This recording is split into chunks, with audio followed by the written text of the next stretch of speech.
নমস্কার বন্ধুরা, আজকে একটা আমি নতুন রেসিপি নিয়ে এসেছি। দেখো, সবার বাড়িতেই বাচ্চা আছে, মনে হয় বাচ্চাদেরকে কী খেতে দেবো এই নিয়ে খুব একটা চিন্তার বিষয় থাকে যে কোন জিনিসটা দিলে ওরা তো সবসময় ফাস্টফুডের দিকে অ্যাট্রাক্ট থাকে। তো কোন জিনিসটা দিলে ওরা একটু ভালোবেসে খাবে সেটা আমরা সত্যিই বুঝতে পারি না। চেষ্টা করি সবজিগুলো যাতে খায়। আমার মেয়েও আছে জানো, আমার মেয়ে ক্লাস 3তে পড়ে, তো ওর জন্য আজকে আমি বানাচ্ছিলাম একটু চিড়ের পোহা করে দিলাম। তার জন্য আমি একটু আলু, একটু গাজর আর একটু পেঁয়াজ কুচি করে রেখেছি, কারণ আর কিছু সবজি আমার কাছে এই মুহূর্তে ছিল না। আর শীতকাল হলে আমি আলুটাকে স্কিপ করে যাই, আলুটা আমি অতটা দিতে চাই না। আর দেখো, একটু বাদাম আমি ভেজে নিচ্ছি। হালকা আছে, বাদামটা ভাজলে বাদামটা ভালো করে ফ্রাই হয়, ওপরটা পুড়ে যায় না, ভিতরটা পর্যন্ত ভালো করে ফ্রাই হয়। আর আঁচটা বাড়িয়ে দিলে কী হয়, ওপরটা দেখে মনে হয় হয়ে গেল কিন্তু ভিতরটা কাঁচা থাকে।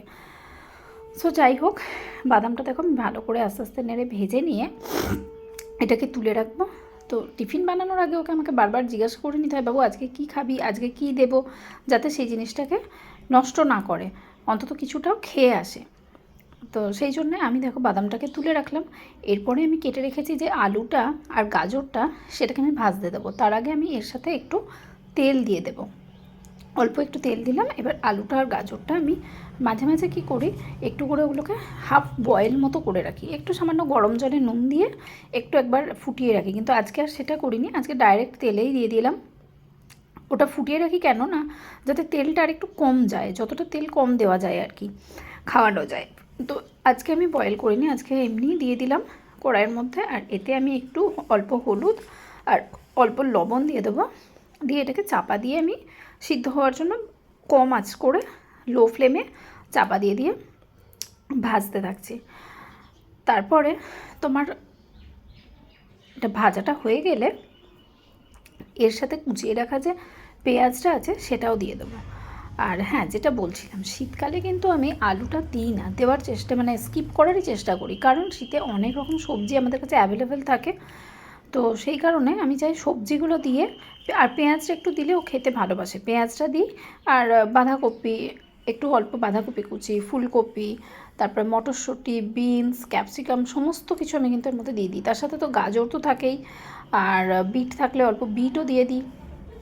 সব কিছু দিয়ে আমি শীতে বানাই। সেক্ষেত্রে আলুটা আমার মানে এত সবজি থাকে তো আলুটা না দিলেও চলে, কিন্তু গরমে যদিও অনেক সবজি অ্যাভেলেবেল, বাট আমার কাছে এই মুহূর্তে বিশেষ কিছু সবজি ছিল না, শুধু গাজরটা ছিল, তাই গাজর আর আলুটা দিলাম। আর দেখো আমি মোটা চিড়ে নিয়ে নিয়েছি, কারণ এটা করতে গেলে একটু মোটা চিড়ে না হলে না বড্ড ভেঙে যায় চিড়েগুলো।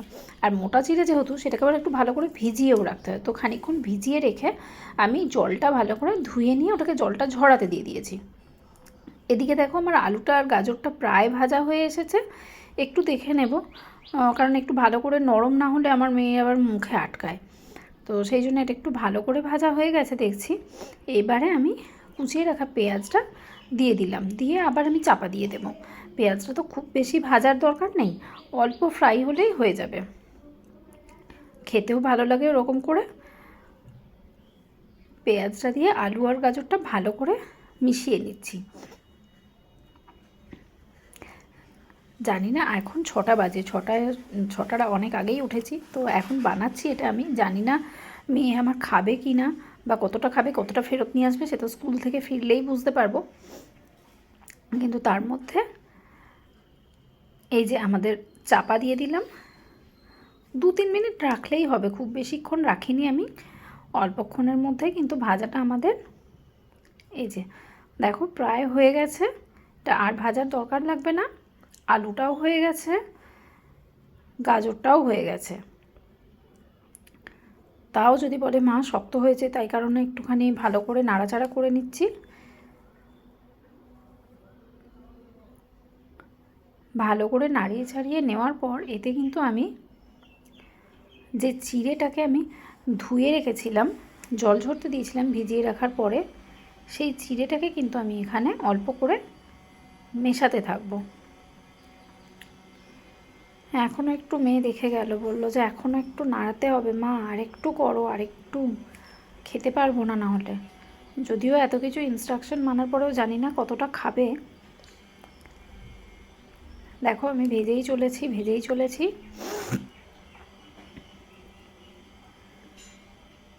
প্রায় আমার ভাজা কিন্তু শেষের দিকে। এইবার আমি আরেকটু তেল দিয়ে দিলাম, যেহেতু চিড়েটা দেবো এবং চিড়েটার পরিমাণ বেশ অনেকটা আছে, সেই কারণে আরেকটু তেল দিলাম, নাহলে চিড়েগুলো আবার বড্ড শুকনো মনে হবে। একটু তেল না দিলে চিড়েটা বড্ডই শুকনো মনে হয়। সো অল্প একটু চিড়ে দিয়ে আগে একটু এটা মিশিয়ে নেব। এতে আমি কি করি, অনেক সময় কাজু একটু কিশমিশও দিই, কিন্তু আমার মেয়ের আবার সেসব পছন্দ না। কাজু কিশমিশ ফ্রায়েড রাইসে দিলেও ও বেছে বেছে ফেলে রাখে, পোলাওয়ে দিলেও বেছে বেছে ফেলে রাখে, ওই জন্য আমি এটাতে দিলাম না। কিন্তু আমি নিজে পার্সোনালি আমার কাজু কিশমিশ দিয়ে করতে কিন্তু আরও ভালো লাগে, টেস্টি লাগে। এর সাথে আমি শীতকালে ধনে পাতাও দিই, অনেক সময় কারি পাতার ফোড়নও দিয়ে দিই। আজকে একদম সিম্পলের মধ্যেই করছি, কারণ মেয়েটা খাবে, ও কিছু কিছু জিনিস পছন্দ করে না, সেগুলো দিলে তো আবার টিফিনে খাবেই না। যেটুকু বা কিছু না দিলে যেটুকু খাবে, ওই সমস্ত কিছু দিয়ে দিলে আবার খাবেই না, ফেরত নিয়ে চলে আসবে। পুরো চিড়েটাই আমি দিয়ে দিলাম, দিয়ে এটাকে একটু ভালো করে মিশিয়ে নেব।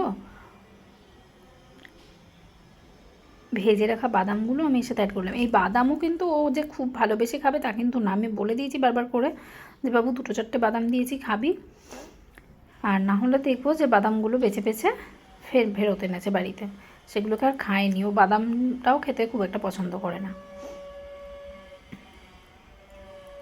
এতে আমি দিয়ে দিচ্ছি একটু মিষ্টি, পরিমাণ মতো মিষ্টি দেবে তোমরা, যে যেমন মিষ্টি পছন্দ করো। আমি একটু চিড়ের পোলাওটা মিষ্টি মিষ্টি ভালো লাগে বলে আমি একটু মিষ্টি দিলাম, আর একটু লবণও দিয়ে দিলাম। এটাকে ভালো করে আমি মিক্স করে দেবো, দেওয়ার হয়ে গেছে আমার।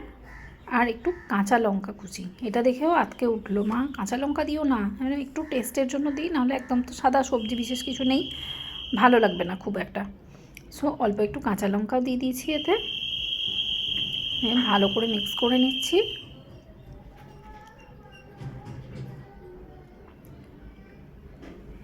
এই যে বাঁশিটা শুনতে পাচ্ছ, এটা আমাদের এখানে রাস্তার পাশ দিয়ে যাচ্ছে।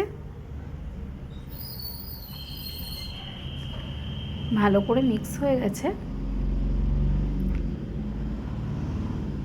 দেখো প্রায় শেষের দিকেই চলে এসছে রান্না, কিন্তু যে খাবে তার জন্য আমাকে একটু ভালো করে কেয়ারফুলি করতে হচ্ছে।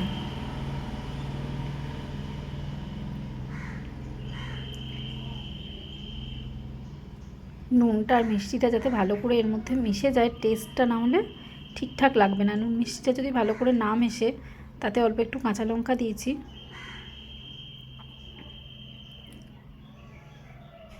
এবার একটু চাপা দিয়ে দিলাম যাতে একটু স্টিম হয়। 2 মিনিট মতো রেখেছিলাম চাপাটা। এমনি চিড়ে একটু শক্ত হয়ে যায়, জানি না শক্ত হয়ে যাবে কি না, কতটা শক্ত হবে। এই যে আমার কিন্তু একদম রেডি হয়ে গেছে।